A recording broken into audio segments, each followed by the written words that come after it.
حضرت علقمہ بن قیس رحمہ اللہ سے روایت ہے کہ انہوں نے کہا کہ میں منام میں حضرت عبداللہ بن مسعود رضی اللہ تعالیٰ عنہ کے ساتھ تھا کہ حضرت عثمان رضی اللہ تعالیٰ عنہ نے الگ لے گئے، میں پاس بیٹھا تھا۔ حضرت عثمان رضی اللہ تعالیٰ عنہ نے ان سے فرمایا،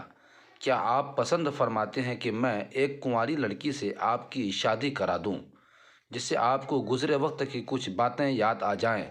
جب حضرت عبداللہ رضی اللہ تعالیٰ عنہ کو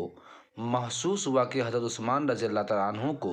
اس کے سوا اور کوئی کام نہیں جس کے لیے وہ انہیں الگ لے گئے تھے،